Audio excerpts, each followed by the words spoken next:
tardes, bienvenidos a la edición estelar de Extra Noticias. Muchísimas gracias por su compañía y por dejarnos entrar en donde quiera que usted esté.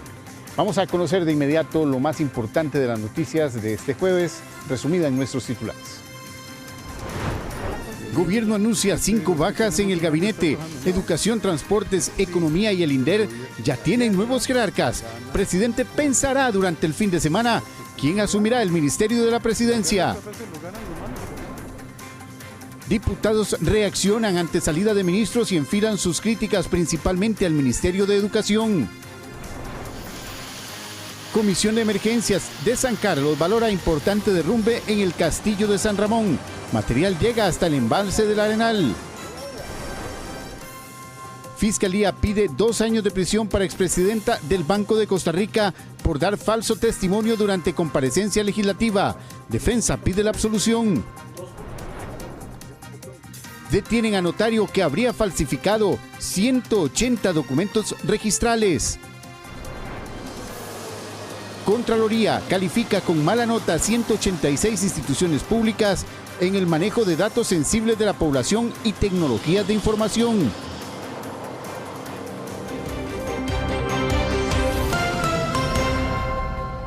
Vamos de inmediato al detalle de las noticias. Vamos a tener información con Alberto Cuadra y con Cristian Fallas. Iniciamos precisamente con Cristian, que nos va a hablar sobre un deslizamiento entre San Carlos y San Ramón que está poniendo a correr a las autoridades de emergencia. Se está haciendo las inspecciones de este deslizamiento que se está presentando en el sector del Castillo de San Ramón, que es una zona bastante turística cercana al embalse del Arenal y que estaría dando o que estaría presentando un deslizamiento de importantes proporciones en ese lugar. Pero ya casi vamos a entrar con Cristian Fallas, que nos va a dar todos los detalles sobre este deslizamiento importante que se ha registrado en la zona norte de nuestro país y que estaría presentándose o que estaría siendo investigado o por lo menos estudiado por los geólogos de la Comisión Nacional de Emergencias. Ya casi regresamos con Cristian, que ha tenido algunos fallos con la señal. Vamos a hablarles ahora de una de las noticias con la que despertamos este jueves, el doble homicidio que se presentó en La Carpio. Se dio cuando unos jóvenes estaban esperando en la parada de buses y fueron acribillados por unos sicarios. De esta manera huyeron los 2 presuntos sicarios que cometieron el doble homicidio esta madrugada en la ciudadela de La Carpio y que además dejaron 3 heridos, víctimas colaterales. A eso de las 4:30 de la mañana, los vecinos escucharon una motocicleta rondando por la zona y a las 4:40 se escucharon los disparos, que incluso alcanzaron las viviendas cercanas. Se escucharon unos ruidos de motos que pasaban continuamente, haciendo muy escándalo, y por ahí de las 4:40 fue que se escucharon las balaceras, bastantes detonaciones, más que era un arma muy de grueso calibre. Pero a veces se escuchan balazos al aire y todo, pero esta vez sí andaban en busca de las personas que parece que hay gente colaterales, que eso es lo peligroso aquí. Aparentemente los heridos se dirigían a tomar el bus para ir a sus respectivos trabajos. Él no tiene problema con nadie, mi hermano, ni con nada. Él más bien es un muchacho trabajador, él trabaja en construcción. Venía a dejar a su esposa para el trabajo. Como todas las mañanas él venía a dejar a la señora de él y ya, pues sinceramente no sabemos cómo fue la situación. A la hora de llegar estaba tirado a la par del otro que estaba tirado. 2 de ellos fueron trasladados por la Cruz Roja al Hospital México, mientras que otro fue llevado en un vehículo particular. Sin embargo, debido a la falta de cupo, tuvo que ser remitido al Hospital San Juan de Dios. Las víctimas mortales fueron identificadas como José Manuel Martínez Delgado, alias Coto, quien ya era reconocido por las autoridades, y Ariel Iglesias Sequeira, de nacionalidad nicaragüense. Aparentemente un ajuste de cuentas por la venta de drogas en la comunidad detonó la furia de una de las bandas. A Martínez Delgado no era la primera vez que le disparaban. pues en otras ocasiones tuvo riñas similares. En el sitio las autoridades judiciales recolectaron más de 17 casquillos de arma 9 milímetros y ahora serán los encargados de investigar este hecho. Y a un día de que finalice el mes de enero ya se contabilizan 71 asesinatos, continuando la tendencia del año pasado con una cifra muy similar. Hasta el momento San José y Alajuela son las provincias con más homicidios. A tan solo un día de finalizar enero ya se registran 71 homicidios violentos, una cifra preocupante para el país. Si comparamos con el mismo mes del año pasado, la tendencia se mantiene casi igual al 2024, donde se contabilizaron 70 asesinatos. Al desglosar las cifras por provincia, vemos lo siguiente.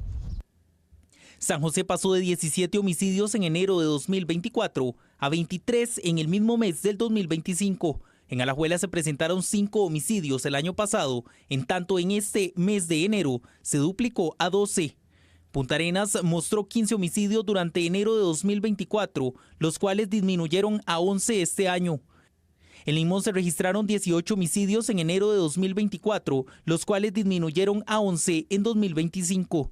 Guanacaste no presentó cambios, manteniendo la misma cifra de 7 homicidios en ambos años. En tanto, la provincia de Heredia pasó de no registrar ningún homicidio en enero del año pasado a presentar 4 en este 2025. En Cartago se contabilizaron 8 homicidios durante el 2024 y para este año ya se contabilizan 3 muertes de este tipo. Si consideramos que el año pasado y antepasado estuvieron muy similares en cuanto a la cantidad de homicidios, si bien el año pasado hubo la reducción de algunos casos, tengamos presente que también hubo un número de personas desaparecidas, varias de las cuales ya se presumen muertas, que aún no ingresan en ese dato de homicidios. Pero si los consideramos, los 2 años anteriores están casi iguales en cuanto a la cantidad de personas que han perdido la vida en Costa Rica. Entonces, con base en eso, podríamos decir que de continuar, y es evidente que va a continuar la política social y económica actual, pues vamos a tener el mismo resultado ya por tercer año consecutivo. Las constantes balaceras por la guerra entre bandas criminales ponen en peligro a personas inocentes. La semana anterior en Desamparados, una bala perdida acabó con la vida de un joven. Luego en Alajuelita 2 personas resultaron heridas cuando sicarios asesinaron a un sujeto.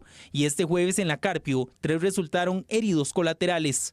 Las víctimas colaterales se nos suman a una velocidad escandalosa y vergonzosa para un país como Costa Rica, donde no nos podemos permitir que en promedio una persona por semana pierde la vida porque simplemente no se han hecho las inversiones sociales necesarias, no se han girado los recursos económicos necesarios y suficientes, y porque no se han implementado las políticas integrales que urgen para poder contener esta ola de violencia.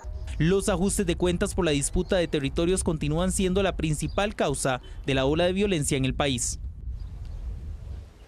Y la Fiscalía solicitó 2 años de prisión contra Paola Mora, la ex jerarca del Banco de Costa Rica. Pidió, por medio de su defensa, la absolución. Esto por considerar que la investigación fue mal conducida. Este es el segundo juicio que enfrenta a la expresidenta de la Junta Directiva del Banco de Costa Rica, Paola Mora Tuminelli. En esta ocasión, la Fiscalía le achaca el aparentemente mentir ante los diputados sobre si conocía o no a Juan Carlos Bolaños Rojas, presidente de Sinosem. El ente acusador se decantó por la pena mayor para el delito de perjurio. Más de 500 llamadas en poco más de un año establecidas por el OIJ entre Juan Carlos Bolaños y la exjerarca a todas horas, y más el testimonio de cargo de los testigos convencen al Ministerio Público de que sí existía una relación más allá de cliente-banco. Todavía nos sigue manteniendo doña Paola Mora la versión de que no conoce ni conoció nunca a Juan Carlos Bolaños. Entonces, todos los indicios en su totalidad para validarlos de forma así son unívocos e inequívocos. No hay nada que venga a sostener lo que ella nos dice en horas de la mañana, ninguna prueba más corresponde al Ministerio Público, sí. Los defensores de Paola Mora pidieron absolución por considerar primero que su cliente se juramentó bajo una ley derogada previamente y que tampoco cabe el delito de falso testimonio. No entendí nunca la posición del Ministerio Público en cuanto a hacer análisis de otras causas que no se ocupan en este juicio y que nunca se vieron. Hasta una imagen que era desconocida para la defensa se mostró en su afán persecutorio, y más que persecutorio, de buscar una condena que no existe y nunca ha existido, además de lo ya establecido por el licenciado Castellón Ramírez. Que no existían dichos libros y que en lo que pudieron buscar nunca se vio una reservación. Entonces, ¿a quién le creemos? ¿A un investigador de OIJ, que más adelante me referiré a él, o a un testigo que abiertamente vino a mentir a los intereses del Ministerio Público? La jerarca bancaria insiste en que todo fue un show político, primero por perjudicar a Sinosem, competidor directo de una cementera, y porque desde el Banco de Costa Rica se investigó en su momento posible lavado de dinero a través de la banca pública. Siempre lo he dicho, es decir, lo que hubo fue un grupo de interés económico, y en este caso siempre lo hemos sido claro, ha sido Holcim, versus un cliente del Banco de Costa Rica que cometió el pecado de traer cemento y poner una competencia. En algún momento a mí se me llega a ofrecer una suma de dinero, está denunciado, no es nada que no haya dicho ante las autoridades, precisamente para ver para otro lado cuando haya la operatividad de una empresa X. Yo digo que no. Y aunque ustedes no lo crean, esa persona lo que cree es que seguro fue que me ofreció muy poquito. Y entonces me manda un WhatsApp haciendo una rectificación de montos. ¿Cuánto era? Para que ustedes tengan una idea, inicialmente habían ofrecido $50,000 mensuales. El carro que yo quisiera. Así que saquen conclusiones de muchos que andaban carros de $280,000.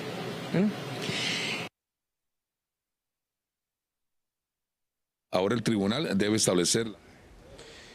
Vamos con otras informaciones. Los agentes del OIJ detuvieron a un notario de 61 años de apellido Carrillo, quien está vinculado con una serie de estafas y fraudes registrales. Los allanamientos fueron realizados por la Policía Judicial en San José Centro y Pavas. Según la investigación, este notario aprovechó su posición para trasladar propiedades y otros bienes a personas ajenas, utilizando información falsa, sin el conocimiento de los verdaderos propietarios.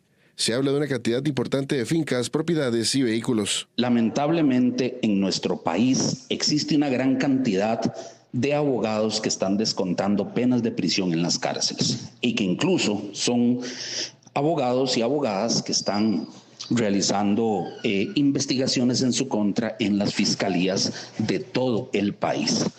Realmente consideramos que el ejercicio del notariado conlleva precisamente que muchos de los abogados y abogadas incurran en esta serie de delitos como el de falsificación de documentos, usos de documento falso, falsedades ideológicas, que como en este caso tienen penas de prisión al ser notarios públicos de hasta 8 años. Durante los allanamientos se decomisaron una gran cantidad de evidencias relacionadas con los casos que incluyen al menos 10 incidentes de fraude. El detenido fue identificado como un hombre de apellido Carrillo, un notario de 61 años, quien figura como sospechoso de falsedad ideológica y otros delitos relacionados con la falsificación de documentos notariales. La investigación, que se extendió por varios meses, apunta que Carrillo utilizaba su posición como notario para realizar actos notariales fraudulentos. El delito de procuración de impunidad está previsto y sancionado con pena de 3 a 10 años de prisión en el artículo 62 de la Ley sobre Sustancias Psicotrópicas y Drogas de Uso No Autorizado. Sanciona al funcionario público que de alguna manera facilite que personas investigadas, sometidas a un proceso penal o condenadas por un proceso penal, se evadan de las consecuencias de la investigación o del procedimiento. Se alega que el notario registraba en los documentos la presencia de personas que en realidad no estaban en el país y habían fallecido o nunca comparecieron en los actos notariales en cuestión.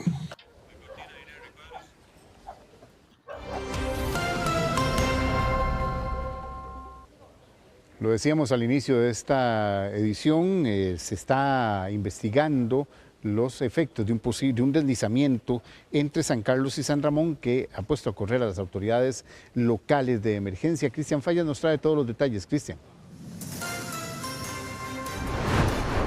Así es, un deslizamiento más en la zona norte de nuestro país, como fue la tónica del fin de año y también este inicio de 2025, lamentablemente en esta parte para los sancarleños y para los ramonenses en este caso una nueva preocupación, pero de momento contarles que de acuerdo a la información preliminar que tienen los comités locales de emergencias tanto de San Carlos como de San Ramón, es que no hay población cercana y esto es importante, sin embargo, y evidentemente como corresponde se debe de analizar y se debe de visitar, hacer un trabajo de campo para saber exactamente qué es lo que está ocurriendo. Tienen ustedes estas imágenes impresionantes, también reportadas por los mismos vecinos de esta zona del Castillo.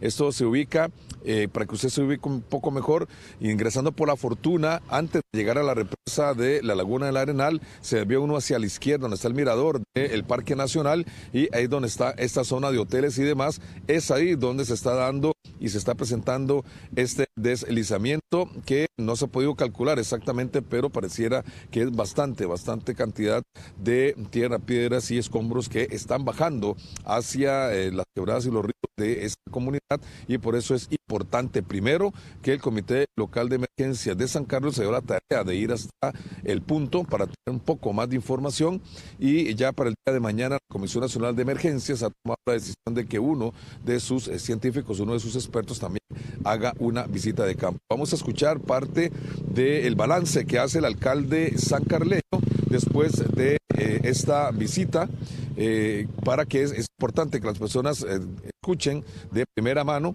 exactamente qué es lo que está ocurriendo para que los pobladores estén un poco tranquilos. Vamos a escuchar al alcalde en este momento de lo que está ocurriendo entonces con esta visita que se está haciendo por parte del Comité Local de Emergencias. Si lo tenemos listo, escuchamos al jerarca sancarleño para que los vecinos estén un poco más tranquilos, pero es importante evidentemente el balance que se está haciendo. Los profesionales de la Municipalidad de San Carlos se encuentran realizando una valoración del sitio. Se está haciendo un sobrevuelo con un dron de alta tecnología para construir un modelo en 3 dimensiones del lugar donde se dio el deslizamiento de sedimento sobre el río Piedras Negras. Una vez que se hayan procesado y analizado los datos, nos vamos a dar cuenta de si existe riesgo de que más material caiga sobre el cauce del río. Adicionalmente, estamos haciendo una valoración sobre el puente. A simple vista no pareciera tener afectación, sin embargo vamos a esperar que pase el sedimento que aún se encuentra en el puente y realizar una inspección más profunda de esta infraestructura. La Comisión Municipal de Emergencias está pendiente de esta situación, haciendo un abordaje oportuno, y en caso de que sea necesario estaremos comunicando mayores detalles a la ciudadanía. El día de mañana va a estar uno de los geólogos de la Comisión Nacional de Emergencias en el sitio cerca de las 10 de la mañana para hacer este trabajo de campo, solamente para recordarles que en el país hay aproximadamente unos 145 deslizamientos, la mayoría en Puriscal, en Turrialba, en Acerrí, también en Pérez Celedón, y ahora estos nuevos que se han generado en la zona norte del país. De momento el peligro que hay es sobre este puente que ustedes están viendo en las imágenes, que podría haberse afectado, sí, bajando material, y eso es precisamente lo que el geólogo se va a dar a la tarea mañana, saber exactamente si ya el movimiento de tierra principal pasó o si se puede seguir desprendiendo material desde la montaña hacia la parte más baja. De momento, la información que les tenemos, la tranquilidad para los vecinos, de momento no hay viviendas o asentamientos o locales comerciales cerca, solamente este puente, pero obviamente es importante lo que pueda decir el científico mañana ya en el campo, y también intercambiando información con el Comité Local de Emergencias, que ya desde más temprano estuvo en este lugar, ya en el Castillo. Es la información que les tenemos acá desde la Comisión Nacional de Emergencias, el informe de Cristian Fallas Vidal, Extra Noticias.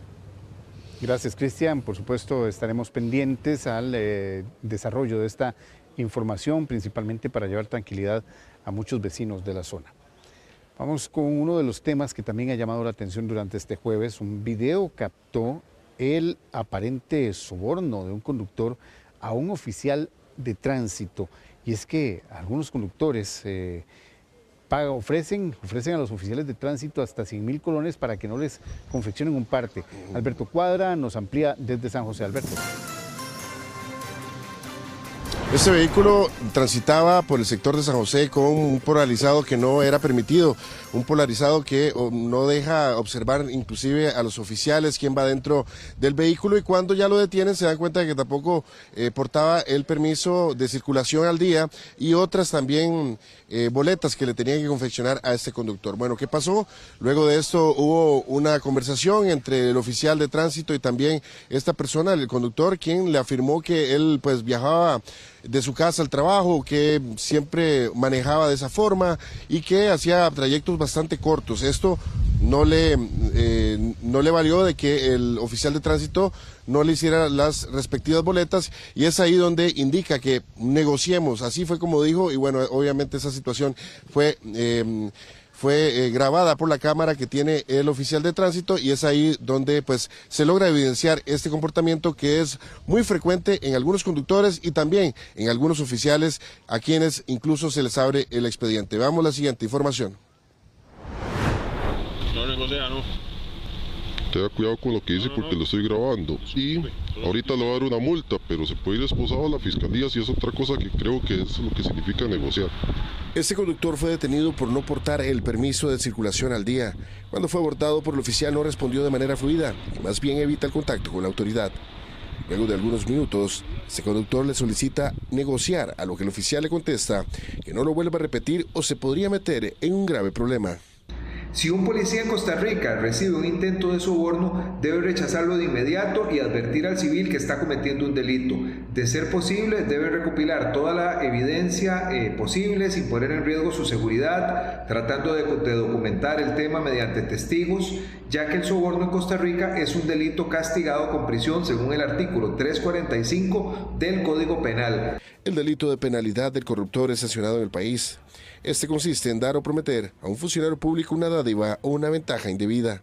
Es muy importante, ¿verdad?, mencionar que hay muchas variantes en cuanto a la definición del concepto de corrupción, ¿verdad?, que puede ser desde el vicio o el abuso introducido a las cosas no materiales en cuanto a las funciones públicas, la situación o circunstancia en la cual los funcionarios públicos u otras autoridades públicas están corrompidos. El sujeto esta vez no fue llevado ante el Ministerio Público, sin embargo por año unas 50 personas son presentadas por este delito.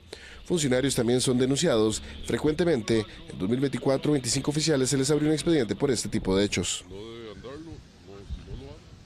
Recordemos que este tipo de comportamientos son penados y también multados, inclusive la persona puede ser enviada ante el Ministerio Público para que inicie un proceso legal a raíz de este comportamiento que, como vimos, pues para muchas personas puede parecer algo inocente. Sin embargo, sabemos que en muchas de estas situaciones pues se da pues una doble corrupción. Muchos de los funcionarios, o algunos más bien, no queremos generalizar, más bien solicitan lo que sería el pago para no confeccionar la boleta, o al contrario, muchos también conductores pues a veces tienen este tipo de comportamientos.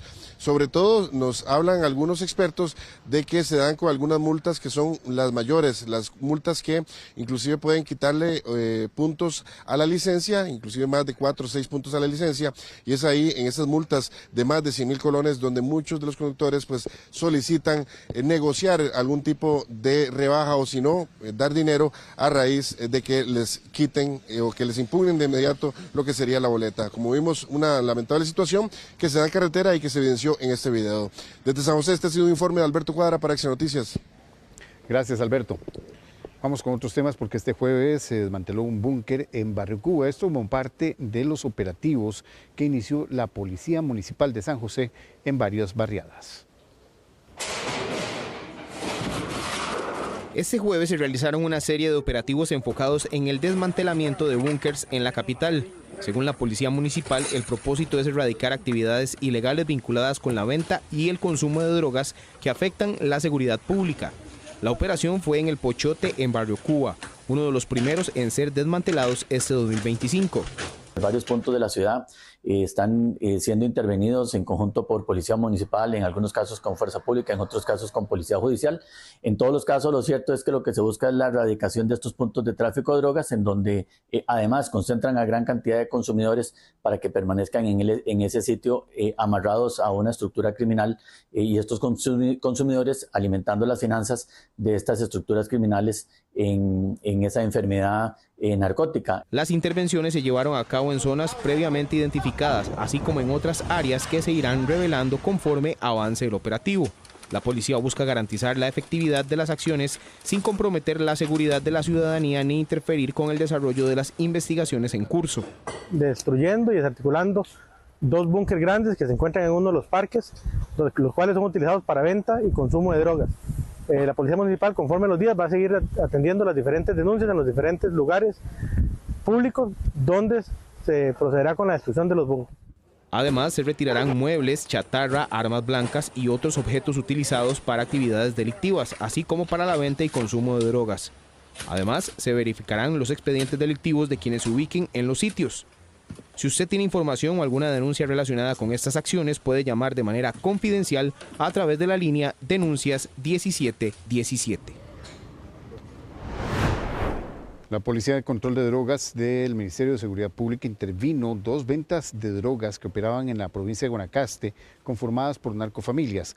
Uno de los lugares allanados fue una vivienda ubicada en el barrio Los Corales, en Santa Cecilia de la Cruz, donde operaba una familia conformada por 3 hermanos, 2 hombres, 2 mujeres y un hombre de apellidos Espinosa Méndez. El hombre presenta antecedentes por robo agravado y tenencia de drogas. Según la investigación policial, estas personas se comportaban de forma violenta y era una de las principales ventas de estupefacientes en la zona. En el otro allanamiento realizado en este mismo distrito, se detuvo a un hombre de apellido García. En Curime de Guanacaste realizamos 4 allanamientos.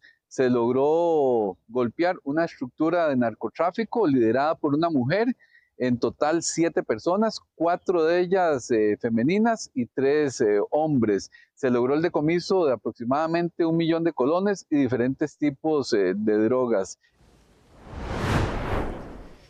La Fiscalía solicitó 88 años de prisión por el femicidio de Fernanda Sánchez y el homicidio de su hija y por otros 3 delitos. Por este caso se acusa a la expareja y padre biológico de la jovencita. Los hechos, recordemos, se remontan al mes de julio del 2020 en Barrio La Victoria, en San Pablo de León Cortés.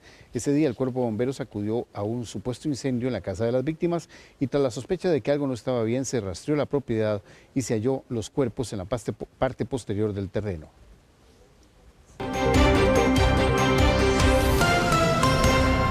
Si usted circula por Atillo, por la circunvalación en Atillo, tendrá que armarse a partir de hoy con un poco más de paciencia, debido a que desde hoy hasta el mes de febrero del próximo año se estará trabajando en las obras del nuevo paso a desnivel en esta zona. Sin embargo, hay preocupación por parte de los vecinos por el túnel que se va a hacer y piden un rediseño del mismo.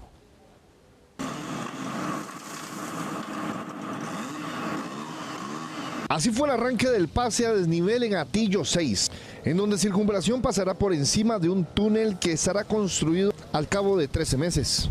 Ya dimos orden de inicio para Atillo 8 y hoy damos orden de inicio para Atillo 6. Justamente la idea es un paso a desnivel donde la circunvalación estaría pasando en una parte superior, igual manteniendo los 6 carriles, 3 por sentido, y los pasos entre Atillos 3, 4 y 5 estamos pasando mediante un túnel, por poner de alguna forma, justamente como lo muestra la maqueta en este momento. La obra, que tiene un costo de 4.270 millones de colones, eliminará los semáforos de la zona, pero también el puente peatonal, y ahora habrá un paso peatonal en el nuevo túnel para cruzar.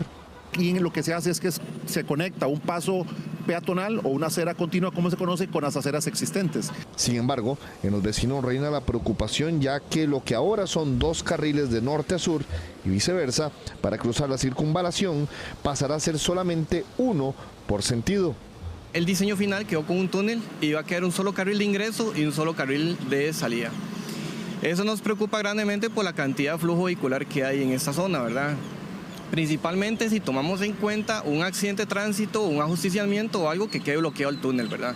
Obviamente entendemos que la gente está preocupada por algún evento muy específico, muy puntual, que haya algún choque o algo, pero para eso tenemos otro tipo de herramientas, lo que es policía de tránsito, para agilizar el tema, ¿verdad?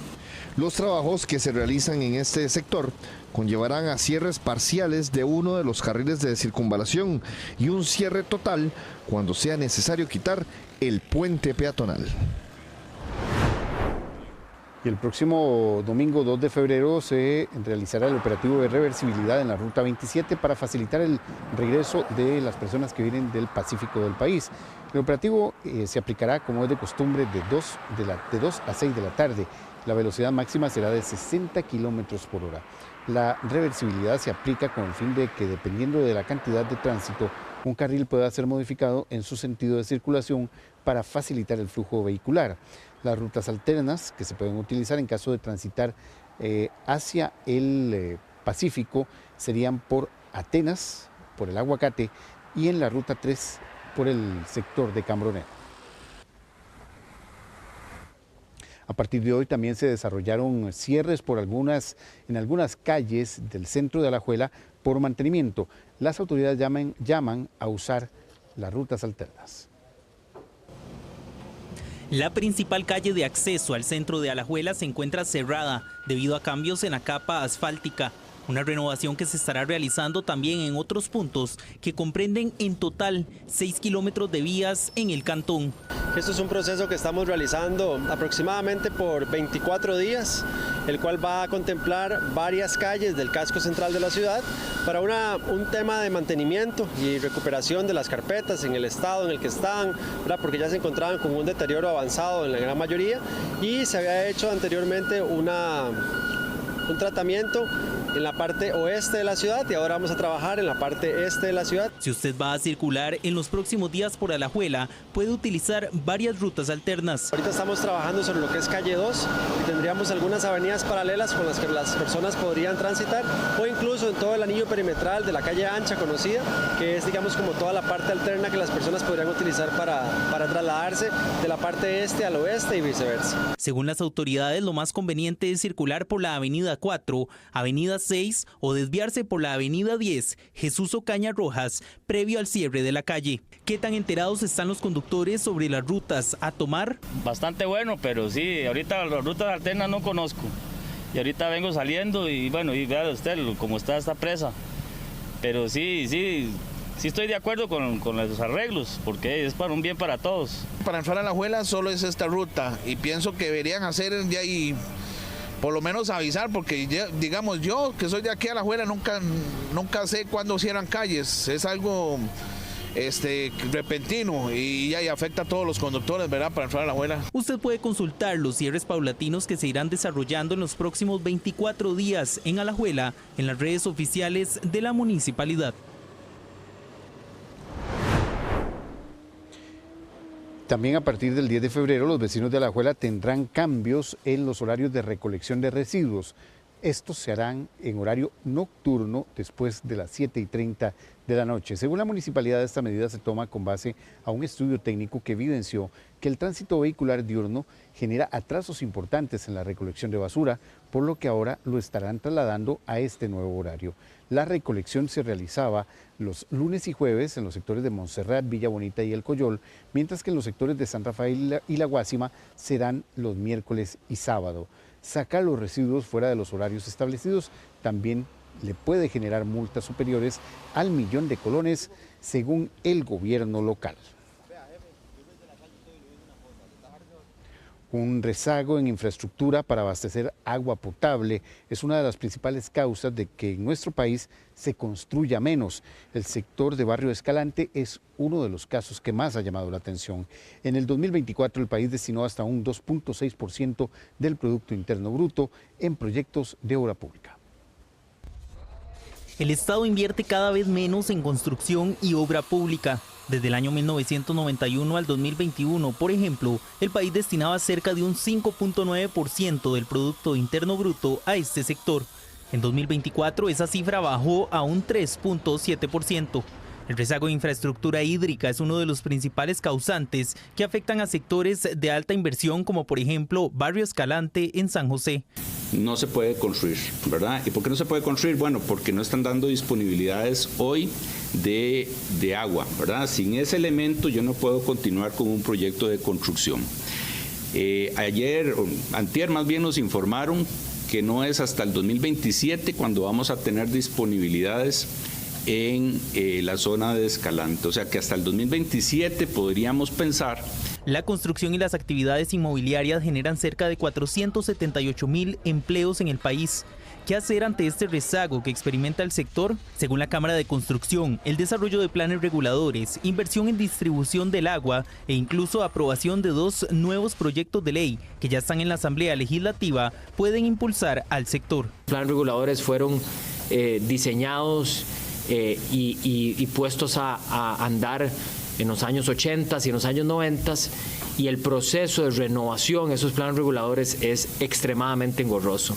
Entonces, el tener planes reguladores que no se adapten a las necesidades que hoy tenemos como país y como sociedad nos hace una traba para el desarrollo, del país. El tipo de cambio del dólar genera en muchos casos que los costos de la materia prima y el transporte marítimo se incrementen.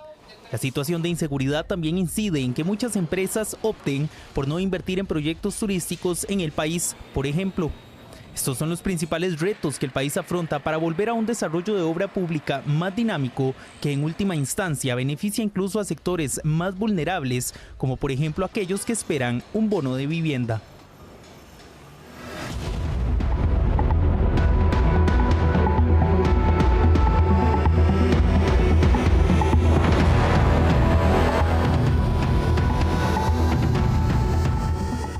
Cinco jerarcas presentaron hoy su renuncia al gabinete del Poder Ejecutivo, a excepción de Laura Fernández. Los demás ya tienen sus sustitutos, ya fueron nombrados e incluso el presidente ha dicho que se va a tomar el fin de semana para pensar quién podría sustituir a la actual ministra de la Presidencia.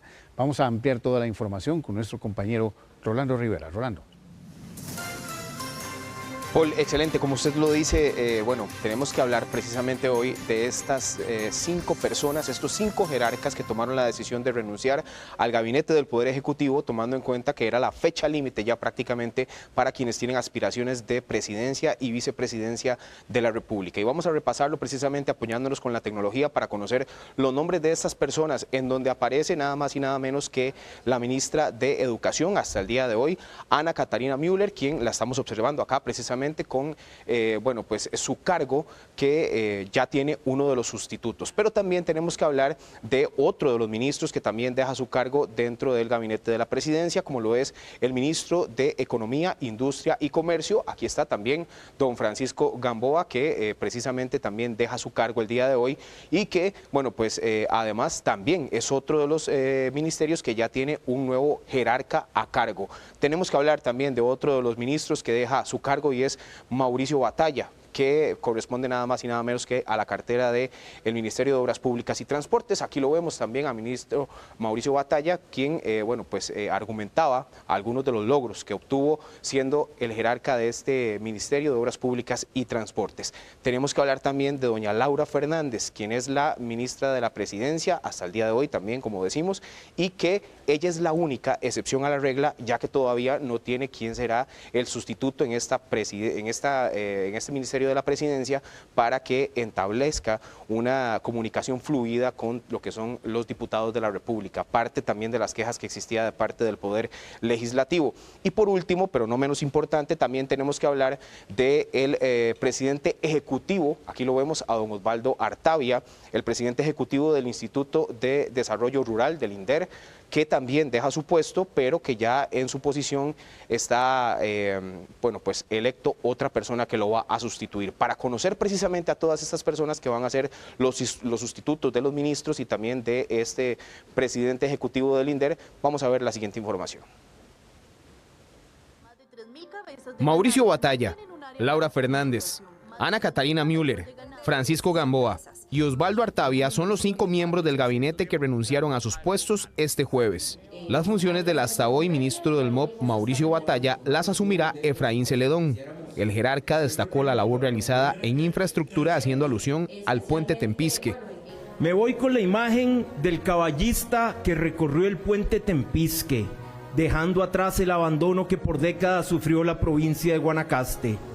Llevaré en mi mente y en mi corazón siempre el recuerdo de caminar hombro a hombro con el presidente allá en la zona sur, llevando algo de alivio y comida a aquellos que estuvieron sumergidos no solo en las inundaciones, sino en el olvido de la clase política tradicional.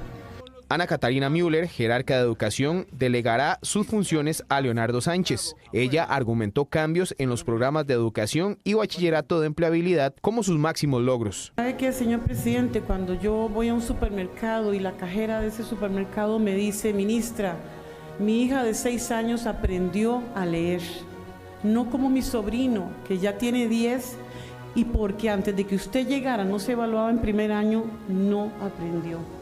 Esos cambios son los que llevamos en el corazón. Cuando yo me paro ahí en el Estadio Nacional, un Estadio Nacional lleno de gente con esperanza, lleno de gente que asumió el desafío de sacar su bachillerato y no quedarse sentados ahí esperando que les llegaran a regalar el título. Patricia Rojas será la encargada de la cantera del Ministerio de Economía, reemplazando a Francisco Gamboa. Por eso los consumidores costarricenses tienen hoy la confianza más alta en una década y media. Y por último, presidente, usted me dijo que reactiváramos el sistema de banca para el desarrollo. No que lo reactiváramos, que lo despertáramos del letargo en el que estaba o de la captura en la que estaba. Y vaya que lo hicimos. Y qué satisfactorio cuando a lo largo y ancho de todo el país, de costa a costa y de frontera a frontera, los emprendedores, micro y pequeños empresarios me dicen, qué dicha, señores, que ustedes rescataron y despertaron banca de desarrollo. Laura Fernández, ministra de la Presidencia, también presentó su renuncia, pero hasta el momento no tiene sustituto. Y es así, señor presidente, usted ha demostrado con hechos concretos, con resultados, le duela al que le duela, que es posible tener una Costa Rica mejor para todos. Servir al pueblo de Costa Rica desde el día 1 de su gobierno ha sido el más grande honor que he recibido. Ser su jefa de gabinete, su ministra de la Presidencia y su ministra de Planificación y Política Económica. Por último, Osvaldo Artavia deja su cargo como presidente ejecutivo del INDER, cargo que desempeñará ahora Juan Ignacio Rodríguez.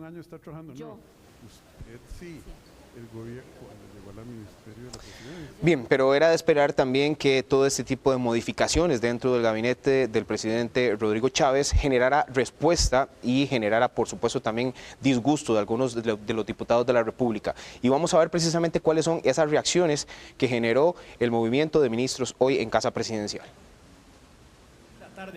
Como era de esperarse luego de la renuncia de 4 ministros de la presidencia y un presidente ejecutivo en la Asamblea Legislativa, los diputados cuestionaron la salida de algunos de estos jerarcas. Otro grupo de renuncias que se suman y llegan casi a 50 renuncias o destituciones. Realmente una gran inestabilidad de parte de este gobierno. Pero lo que más nos preocupa aún es que no se habla de la inseguridad que estamos viviendo, que no se habla de la brecha enorme, gigante que hay en materia social, que no se habla del abandono que se tiene con la educación de este país.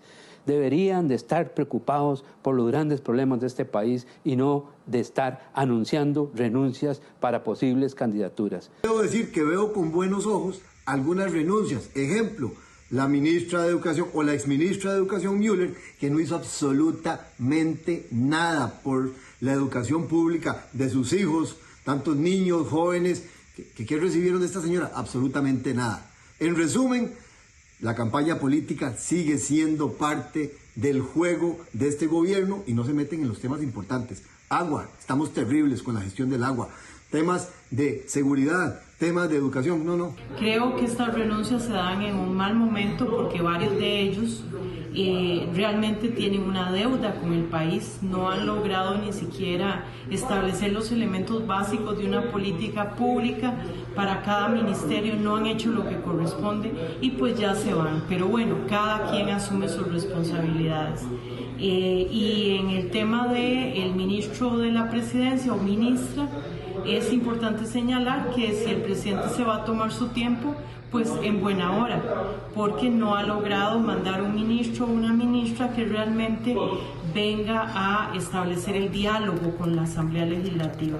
El presidente de la República aún no se decide sobre quién será el encargado de asumir como ministro de la presidencia, puesto vital para mantener un acercamiento con los legisladores. Tengo que pensar muy bien qué quiero, qué quiere el gobierno. Existe la posibilidad de establecer diálogos. Doña Laura es una excelente negociadora, pero se ocupan dos para bailar tango. No podía bailar sola. Pues se han retratado cuerpo entero. No vamos a votar, pero a gritos, feo, feo, feo. No vamos a votar nada que mande el gobierno. Entonces, por eso lo quise meditar un poco más, decidir si quiero un ministro o ministra de la presidencia más ejecutiva dentro del gabinete, o alguien que le vaya a ayudar a la pobre doña Pilar Cisneros, a quien nunca le podremos dejar de agradecer, a lidiar. La palabra lidiar viene de lidia, y eso usted sabe que es torear toros muy bravos, a lidiar a la Asamblea, al resto de la Asamblea Legislativa. Las salidas se dan a falta de un día para que venza el plazo para que vicepresidentes de la República, ministros y presidentes ejecutivos que quieran postularse para el ejercicio del cargo de presidente o vicepresidente de la República para el periodo 2026-2030 renuncien a sus cargos. Bueno, este es el panorama que hay de momento con el gobierno, aún prácticamente un año de que se realicen las elecciones presidenciales para el periodo 2026-2030. Gracias, Rolando, por el detalle de esta información, tal vez la información más importante en materia política durante el día de hoy. Vamos con otros temas, porque el manejo de datos sensibles y tecnologías de información es algo en lo que debe trabajar el 70% de las 265 instituciones públicas evaluadas por la Contraloría General de la República. El mayor reto, según la Contraloría, está en las municipalidades, donde la mayoría de ellas apenas tienen sus planes de manejo de información y datos en fases iniciales. ¿Qué tan seguros se encuentran todos los datos que las instituciones públicas del país tienen de usted? Según la Contraloría General de la República, luego de evaluar a 265 entidades, encontraron que un 70% de ellas tienen apenas en fase inicial o básica sus planes de gestión de tecnologías de información y protección de datos. El 36,2% de las instituciones no cuenta con un marco de gestión de TI aprobado, el 39,6% carece de una política de seguridad de la información y el 46,5% no tiene definida la criticidad de sus servicios. La facilidad de accesibilidad de la ciudadanía con estas instituciones también fue evaluada. Es decir, si usted llama, por ejemplo, a una municipalidad, al Patronato Nacional de la Infancia o al ICE, por mencionar algunos ejemplos, para hacer una consulta o queja, determinar si estas instituciones suelen ser fáciles de contactar y responden a sus beneficiarios. Solo 19 entidades mostraron en este aspecto resultados avanzados. La Municipalidad de Alvarado, en Pacayas de Cartago, la Dirección Nacional de Desarrollo de la Comunidad e incluso el Tribunal Supremo de Elecciones son parte de las entidades que fueron calificadas en fase de mejora en la gestión de TI de sus datos. Vale recalcar que la institución contrató 132 nuevos equipos para que todos los funcionarios puedan apoyar la gestión que se debe realizar hoy a las asociaciones de desarrollo del país. Y la verdad, todos estos sistemas están cubiertos por los nuevos sistemas de seguridad. Aunque no contamos con un departamento de tecnologías de la información como tal, hemos redoblado esfuerzos para que la información llegue de manera clara y accesible a toda la comunidad. La Municipalidad de Alvarado ha fortalecido su comunicación con la ciudadanía a través de diversas plataformas, redes sociales y canales de divulgación, tanto locales como nacionales, reafirmando su compromiso con la transparencia institucional. Por otro lado, el informe rescata que las instituciones que manejan datos primordialmente financieros son las que se encuentran en un nivel avanzado de medidas de protección, así como aquellas vinculadas a pensiones o temas de estadística nacional, en tanto aquellas relacionadas a áreas ambientales, turismos o servicios más generales tienen departamentos de tecnología de información menos robustos. Con esta información ponemos punto final a esta edición de Extra Noticias. Muchísimas gracias por su compañía. A las 9 de la noche lo esperamos con mucha más información. No nos vamos a ir antes de darnos una vueltita por la ciudad de Madrid, en España. Esta es la plaza que está ubicada frente a la Puerta del Sol.